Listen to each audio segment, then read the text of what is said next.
Hello friend, good morning to all of you. आज है 26 मई और 26 मई से जितने भी टॉप के करंट अफेयर्स हैं सबको हम लोग देखने वाले हैं।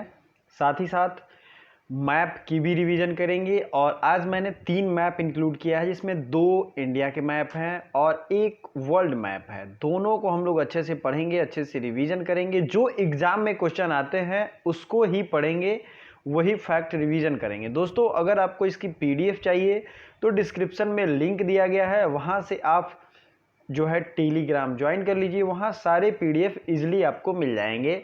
और अगर आपको पुराने पीडीएफ भी चाहिए तो आप स्क्रॉल कर लोगे, आपको ऊपर मिल जाएगा। ठीक है, तो चलिए शुरू करते हैं 26 मई का करंट अफेयर्स। पहली बार अगर चैनल पे आपने विजिट किया है तो ज़रूर सब्सक्राइब कर लें और वीडियो को लाइक और शेयर ज़रूर करें। ठीक है, लाइक करने से मोटिवेशन मिलता है, साथ ही साथ और भी सारी चीज़ें अफेक्टेड होती हैं। बलबीर सिंह सीनियर का निधन हो गया। वो किस खेल के प्रसिद्ध खिलाड़ी थे? तो ये बताइए। बहुत फेमस खिलाड़ी हैं और इनका मैंने फ़ोटो भी यहाँ रखा हुआ है। और इन्होंने बहुत अच्छी उपलब्धियाँ हासिल की थी फ्री इंडिया में। ठीक है, तो इनका नाम है बलबीर सिंह सीनियर। और सबसे पहले इनके बारे में बता दूं कि ये हॉकी के खिलाड़ी हैं, तो ऑप्शन 3 जो है वो राइट आंसर है। ठीक है, इन्होंने 1948 में ब्रिटेन देश के खिलाफ जो हॉकी का गेम हो रहा था उसमें इन्होंने 2 गोल किए थे और उसकी वजह से गोल्ड मेडल इंडिया को मिला था। तो ये बहुत बड़ी उपलब्धि थी एक फ्री इंडिया के लिए। 1948 की ओलंपिक की ये बात है। तो आई होप ये पर्सनालिटी आपको बहुत इंस्पायर करता होगा और इन्होंने इस उपलब्धि की वजह से बहुत प्रेज हासिल किया और काफ़ी प्रभावित भी लोगों को ये करते थे। और हॉकी का जादूगर किसे कहते हैं? तो हॉकी का जादूगर कहते हैं मेजर ध्यानचंद को। ठीक है, इसी के साथ साथ कुछ देशों के जो मुख्य खेल हैं उनको देख लेते हैं। जैसे इंडिया का राष्ट्रीय खेल हॉकी है। ठीक है, इंग्लैंड का क्रिकेट है, ऑस्ट्रेलिया का क्रिकेट है, स्पेन का क्या है? तो बुल फाइटिंग है। क्या है? स्पेन का बुल फाइटिंग। ठीक है, तो ये इस तरीके के जो प्रमुख खेल होते हैं कुछ देशों के, जैसे उनके नेशनल गेम्स एक तरीके से वो पूछे जाते हैं कभी कभी एग्जाम्स में, तो आपको जीएस पार्ट का रिवीजन करना चाहिए। ये है, आप इनको देख सकते हैं, यहाँ इनकी तस्वीर है और ये जब भी आए तस्वीर आप याद करके इन्हें क्वेश्चन सही करेंगे। सबको मिलेगा रोजगार अभियान किस राज्य ने शुरू किया है? तो ऑप्शन 1 मध्य प्रदेश, उत्तर प्रदेश, हिमाचल प्रदेश या फिर उत्तराखंड। तो चूंकि ये हिंदी का ही वर्ड है इसलिए इसको इंग्लिश में लिखना थोड़ा सा ऑड लगा। तो सबको मिलेगा रोजगार अभियान जो है ये मध्य प्रदेश सरकार ने शुरू किया है। मध्य प्रदेश सरकार से आपको क्या याद आता है? मध्य प्रदेश सरकार में अभी गवर्नमेंट है बीजेपी की और अभी कुछ दिन पहले ये सरकार बदली है, इसलिए आपको याद रखना चाहिए। तो बताइए मध्य प्रदेश से रिलेटेड और क्या क्या फैक्ट आपको याद है? तो इसमें जो है सबको मिलेगा रोजगार अभियान में होगा क्या? इसमें जो भी मजदूर बाहर से आए हैं उनको मनरेगा जॉब कार्ड वितरित किया जाएगा। मनरेगा जॉब कार्ड वितरित किया जाएगा। एग्जाम में ये भी आ सकता है, मनरेगा जॉब कार्ड वितरित करने के लिए किस राज्य सरकार ने सबको मिलेगा रोजगार अभियान शुरू किया है? ठीक है, राजधानी है भोपाल, मुख्यमंत्री शिवराज सिंह चौहान, गवर्नर हैं लालजी टंडन। अब यहाँ 2 योजनाएं और शुरू की गई हैं। एक योजना है जीवन अमृत योजना। ठीक है, जीवन अमृत योजना आपको याद है ना? और जीवन के साथ एक और योजना है। 2 योजनाओं का नाम मैंने डेली रिवीजन कराया है आपको। मैं देखता हूं कितने लोगों को याद है। जीवन से रिलेटेड एक और योजना है मध्य प्रदेश सरकार की। अभी लाइव कमेंट कीजिए, I am much interested with your comment, क्योंकि इससे पता चलता है कि आप लोग कितने पढ़ते हो, कितना ध्यान देते हो। ठीक है, मध्य प्रदेश की जो सीएम मुख्यमंत्री आपने देख लिया। 29 जो है लोकसभा सीटें हैं। कई बार पूछ लिया जाता है अगर आप पीसीएस का एग्जाम दे रहे हो तो 29 लोकसभा की सीटें हैं, 11 सीटें जो हैं वो राज्यसभा की हैं। दोस्तों आगे हम लोग मैप में देखेंगे मध्य प्रदेश के 5 पड़ोसी राज्य को, महाराष्ट्र, छत्तीसगढ़, उत्तर प्रदेश, राजस्थान और गुजरात। और एक और बहुत इंपॉर्टेंट चीज़ मैंने कई बार बताया है, मध्य प्रदेश से भी कर्क रेखा गुजरता है। कर्क रेखा और किन किन स्टेट से गुजरता है? तो छत्तीसगढ़, गुजरात, राजस्थान, मध्य प्रदेश, बंगाल माने पश्चिम बंगाल, झारखंड, मिजोरम और त्रिपुरा। तो प्लीज़ एक बार और रिपीट करता हूँ, छत्तीसगढ़, गुजरात, राजस्थान, मध्य प्रदेश, झारखंड, बंगाल, मिजोरम और त्रिपुरा, इतने स्टेट से कर्क रेखा भारत से गुजरती है। इसका ट्रिक भी है, छगु राम बंझा मित्र है, छगु राम बंझा मित्र है। अब इसको सेट करिए, जो सीरीज मैंने बताया वही सीरीज यहाँ पे भी फॉलो होगा। आगे हम लोग इसके मैप में देखेंगे तो बाकी चीज़ें हम लोग देखेंगे। मध्य प्रदेश के राष्ट्रीय उद्यान नेशनल पार्क की अगर बात करें तो कौन कौन से हैं बताइए। इसे टाइगर स्टेट भी कहते हैं क्योंकि बहुत सारे टाइगर यहाँ अवेलेबल हैं। पहला जो है Kanha national park, Madhav national park, Bandhavgarh national park, Panna national park, Pench national park, Satpura national park और वन विहार नेशनल पार्क। ठीक है, और पेंच नेशनल पार्क का एक और नाम है इंदिरा प्रियदर्शनी नेशनल पार्क। संजय राष्ट्रीय उद्यान भी है यहाँ पे, इंदिरा और संजय दोनों लोग हैं। मंडला फॉसिल प्लांट भी है, मतलब कि एक फॉसिल, मैं बार बार बताता रहता हूँ, ये भी यहीं पे है, फॉसिल नेशनल पार्क। ये सब पार्क जो है ये मध्य प्रदेश में स्थित हैं। तो इतने फैक्ट्स आपको याद रखने हैं। तो वीडियो को जल्दी से जल्दी लाइक कर दीजिए, चैनल को सब्सक्राइब जरूर करिए। वोडाफोन के नए अध्यक्ष कौन नियुक्त हुए हैं? वोडाफोन समूह की बात हो रही है यहाँ पे।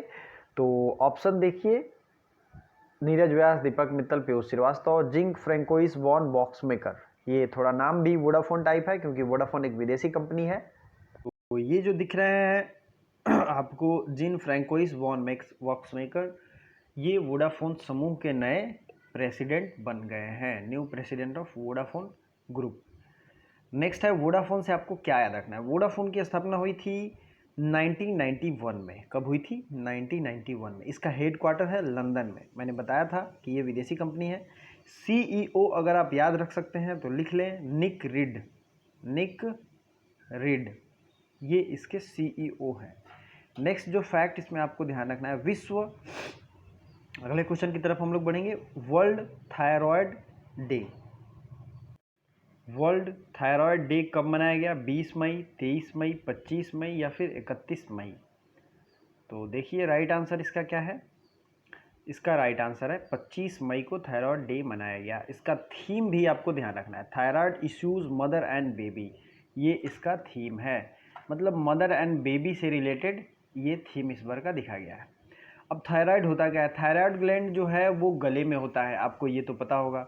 वीमेंस में ये मैक्सिमम टाइम प्रॉब्लम होता है कि उन्हें थायराइड ग्लैंड की प्रॉब्लम होने लगती है, थायराइड सेक्रेशन ज़्यादा होता है, जिससे ये बाहर भी दिखने लगता है और भी इशू इसके होते हैं।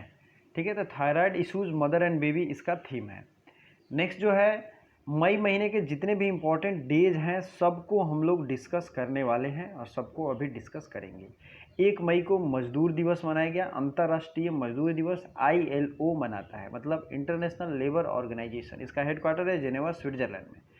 3 मई को मनाया गया विश्व प्रेस स्वतंत्रता दिवस या फिर वर्ल्ड प्रेस फ्रीडम डे। इसका थीम भी मैंने बताया था, जर्नलिज्म विदाउट फियर और फेवर, ये इसकी थीम है। ठीक है, और विश्व अस्थमा दिवस इस बार मनाया गया 5 मई को, और साथ साथ मनाया गया वर्ल्ड हैंड वॉश डे, ये भी मनाया गया 5 मई को।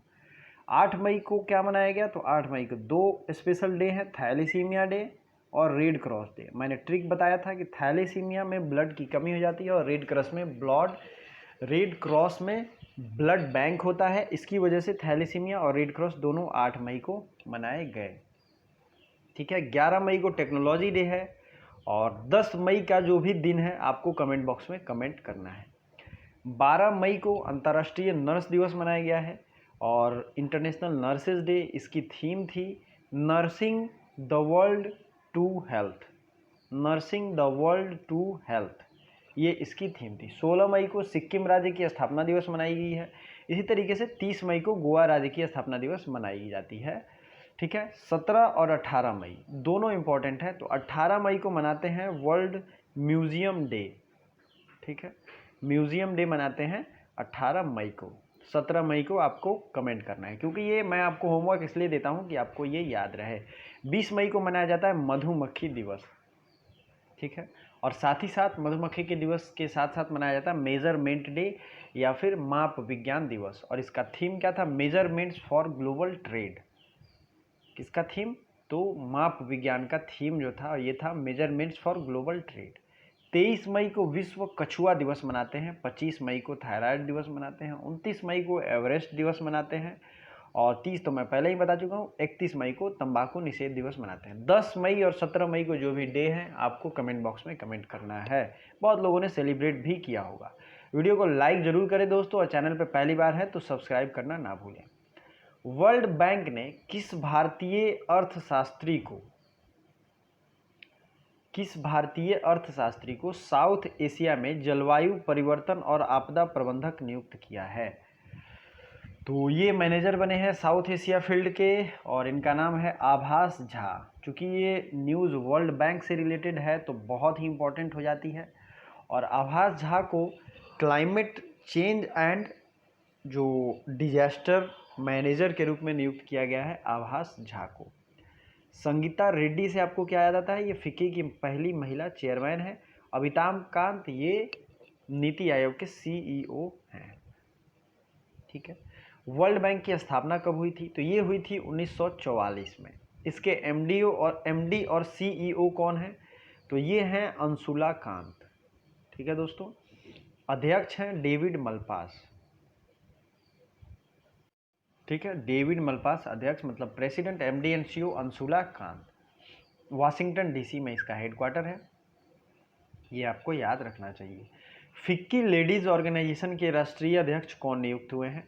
New president of FICCI ladies organisation, तो ये जो है जानवी फुकन। ऑप्शन 1 जो है वो राइट आंसर है। जानवी फुकन ये फिक्की के लेडीज़ ऑर्गेनाइजेशन की न्यू प्रेसिडेंट बनी है। ठीक है दोस्तों, ये आपको याद रखना है।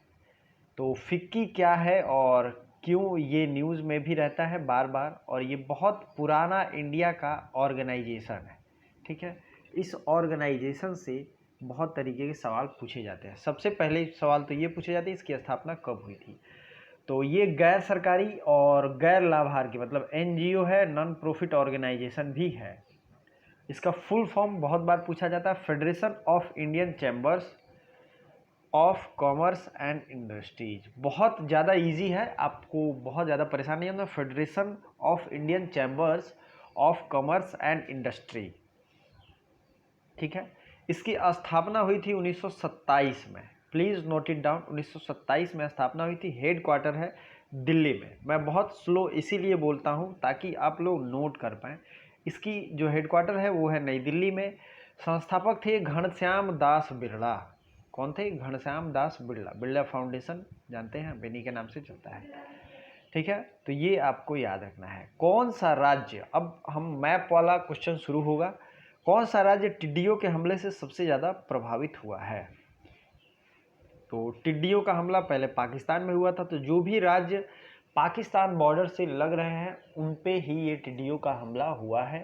तो ये राज्य है राजस्थान। यहाँ टिड्डियों का बहुत ज़्यादा हमला हुआ है। तो राजस्थान के CM कौन है और गवर्नर कौन है, आपको कमेंट करके बताना है। गुजरात के CM विजय रूपाणी, आचार्य देवव्रत यहाँ के गवर्नर हैं।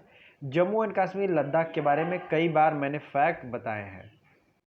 तो दोस्तों काफ़ी देर से हम लोग मैप की तलाश कर रहे हैं, आई नो। तो सबसे पहले मध्य प्रदेश को देखेंगे, फिर राजस्थान को। मध्य प्रदेश की बाउंड्री जो है राजस्थान से लगती है, उत्तर प्रदेश से लगती है, छत्तीसगढ़ से लगती है, महाराष्ट्र और गुजरात। पाकिस्तान की यहाँ बात हो रही थी, और उससे जो भी चिपके हुए बाउंड्री हैं, जैसे कि राजस्थान की बाउंड्री लगती है, और इंदिरा गांधी नहर यहीं पे बनाया गया है। पाकिस्तानी सेना को एक तरीके से रोकने के लिए ये स्ट्रैटेजी थी। और ये आपको पता होगा सर क्रीक, गोदिया क्रीक, ये कहाँ है? सर क्रीक और गोदिया क्रीक दोनों है गुजरात में, और ये गुजरात और मतलब पाकिस्तान की बाउंड्री लाइन है। क्रीक मतलब क्या होता है आप समझ रहे हो, क्रीक ज्योग्राफिकल टर्म है। तो आप देख सकते हो यहीं से टिड्डियों का अटैक भी हुआ है। तो सबसे इम्पॉर्टेंट चीज़ है कि इंडिया का मैप आपको ध्यान में होना चाहिए। बहुत खुशी होती है जब लोग कहते हैं कि और कमेंट करते हैं कि सर मुझे अब मैप समझ में आ रहा है आपके पढ़ाने से, आपके बताने से, तो बहुत अच्छा लगता है। अगर आपको भी अच्छा लगता है तो कमेंट करके ज़रूर बताएं। आइए कुछ फैक्ट देखते हैं। जैसे इंडिया की सबसे ज़्यादा बाउंड्री लगती है बांग्लादेश से 4096 किलोमीटर, और ये सारे राज्य जो है बांग्लादेश से लगते हैं। उसके बाद दूसरे नंबर पे है 3933 चाइना तीसरे नंबर पे है 3488 किलोमीटर, पाकिस्तान, उसके बाद आता है नेपाल 1711 किलोमीटर। तो ये चारों जो मैप में है याद रखना चाहिए। भारत के कौन से ऐसे स्टेट हैं जिनकी बाउंड्री 3 अंतर्राष्ट्रीय सीमा से लगती है, मतलब इंटरनेशनल बाउंड्री है जिसकी, तो ये है सिक्किम, नेपाल, चाइना और भूटान से लगती है। अरुणाचल प्रदेश की बात करें तो इसका भी जो है चाइना से लगता है, भूटान से लगता है और इधर म्यांमार बॉर्डर से इसकी सीमा लगती है। पश्चिम बंगाल की बात करें तो नेपाल से इधर लगा हुआ है और भूटान से। अगर आप हाई क्लास में एग्ज़ाम दोगे तो ऐसे क्वेश्चन डायरेक्टली पूछ लिए जाते हैं। ठीक है, मैं आईएएस का एग्ज़ाम देने गया था, उसमें ये क्वेश्चन इस तरीके के आए हुए थे। मैप थोड़ा सा लिटिल मैप देके ये पूछ लिया जाता है। तो आपको मैप की एक्यूरेट इन्फॉर्मेशन होनी चाहिए। मैप अगर हो आपके पास तो एटलस तो बहुत अच्छा है, अदरवाइज मोबाइल में ही इमेज डाउनलोड करो और उसे डेली देखो, उससे एक बेटर आइडिया आपके दिमाग में छप जाएगा। डेली करना पड़ेगा, डेली मेरा करंट अफेयर्स देखते हो तो ऑटोमेटिक रिविज़न होता जाएगा। तो ये रही इंटरनेशनल बाउंड्री की बात। अब नीचे थोड़ा इंटरनेशनल बाउंड्री और ऊपर दोनों तरफ देख लेते हैं। तो भारत का सबसे उत्तरी बिंदु है इंदिरा कोल, ठीक है, ये यहाँ रहा इंदिरा कोल। और सबसे दक्षिणतम बिंदु है अंडमान निकोबार में इंदिरा पॉइंट। तो अफगानिस्तान की बाउंड्री लगती है मात्र 42 किलोमीटर, और वो कहाँ है तो ये जम्मू एंड कश्मीर पीओके में लगता है।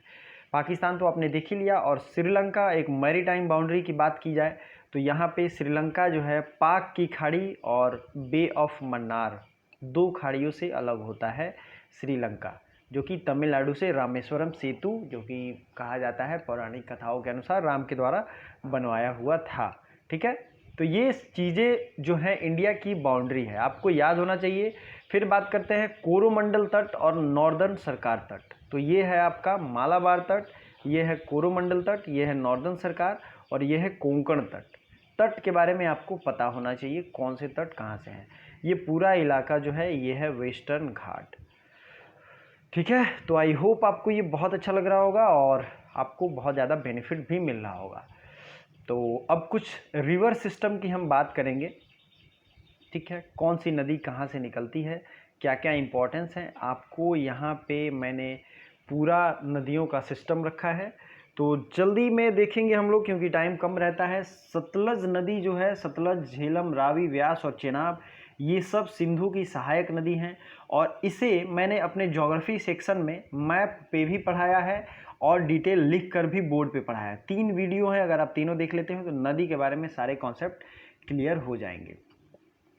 1960 में भारत और पाकिस्तान के बीच सिंधु जल समझौता हुआ था वर्ल्ड बैंक के मीडिएशन के द्वारा। ठीक है, तो ये आपको याद रखना चाहिए। सिंधु नदी की जो भी सहायक नदियां हैं, सिंधु नदी कहाँ से निकलती है बताइए? तो सिंधु नदी निकलती है तिब्बत के मानसरोवर के पास से। ठीक है, तिब्बत के मानसरोवर के पास से चेमयुंगदुंग ग्लेशियर, चेमयुंगदुंग ग्लेशियर, इसलिए आपको वो मैप वाली वीडियो ज्योग्राफी सेक्शन में देखनी चाहिए, वहाँ से निकलती है। इसकी जो भी झेलम है, झेलम सहायक नदी है, ये निकलती है शेषनाग झील से निकलती है और वूलर झील में जाके मिल जाती है। चेनाब जो है, चेनाब ये हिमाचल प्रदेश के चंद्रभागा नाम से आती है। और रावी नदी रोहतांग दर्रे से निकलती है, रावी नदी रोहतांग दर्रे से निकलती है। सतलज नदी मानसरोवर झील से राकस ताल लेक से निकलती है। क्या निकलती है? राकस ताल लेक से। तो इतनी चीज़ें आपको याद रखनी चाहिए। अब नदियों से इम्पोर्टेंट कुछ और भी चीज़ बताते हैं और बाकी नदी से रिलेटेड इन्फॉर्मेशन कल भी डिस्कस करेंगे। दक्षिण भारत की सबसे लंबी नदी है गोदावरी। ठीक है, भारत की सबसे बड़ी झील कौन है? तो ये ओवरऑल झील की बात करें तो ये है चिल्का झील। ठीक है, और ये खारे पानी की झील है। पूर्वोत्तर भारत की सबसे फ्रेश वाटर लेक है तो ये है लोकटक लेक, जो कि मणिपुर में है। तो चलिए आगे बढ़ते हैं अगले क्वेश्चन की तरफ, अदरवाइज टाइम इसी में सारा निकल जाएगा। किस राज्य ने फीवर क्लिनिक की शुरुआत की है? तो ये जो है फीवर क्लिनिक, इसमें फीवर, सर्दी, जुकाम, इन सब चीज़ों का इलाज किया जाएगा। ये भी शुरू किया गया है मध्य प्रदेश के सरकार के द्वारा। आज का करंट अफेयर्स लग रहा है मध्य प्रदेश को ही डेडिकेटेड है। किस राज्य ने खेल परिसर या स्टेडियम को खोलने की अनुमति दे दी है? Which state has started to initiate opening of playground and stadium. ठीक है, तो ये जो है ये है कौन सा स्टेट? तो ये है हरियाणा, जहाँ पे खेल सबसे ज़्यादा प्रसिद्ध भी है और सबसे ज़्यादा खेले भी जाते हैं। ठीक है, मैंने मैप पहले ही दिखा दिया है। श्रम सिद्धि अभियान किस राज्य ने शुरू किया है? तो श्रम सिद्धि अभियान ये भी शुरू किया गया है मध्य प्रदेश सरकार के द्वारा। और ऊपर मैंने मध्य प्रदेश के सारे योजनाओं को बताया है और जो आपसे पूछा है वो भी आपको कमेंट करना चाहिए। किस देश ने ओपन स्काई संधि से निकलने का फैसला किया है? तो ये देश है अमेरिका। ठीक है, अमेरिका के बारे में कल के करंट अफेयर्स में मैंने बहुत ही डिटेल से बताया था, तो अगर आपने नहीं देखा है तो ये मैप है, मैप लेके आप रिवीजन भी कर सकते हैं। ठीक है, अगला क्वेश्चन है, भारतीय रेलवे ने 12,000 HP का इलेक्ट्रॉनिक इंजन बनाया है, इसका नाम क्या है? तो इसका नाम है वैग 12। ऑप्शन 1 जो है ये राइट आंसर है। ये सारे क्वेश्चन रिवीजन के लिए हैं। भारतीय एयरटेल ने वॉइस जेन में कितने % हिस्सेदारी खरीदी है? तो ये 10%। और आज का जो क्वेश्चन है जो आपको कमेंट करना है, current repo rate of RBI, repo rate के साथ साथ रिवर्स रेपो रेट भी आपको कमेंट करना है। ठीक है, thank you so much watching for till the last.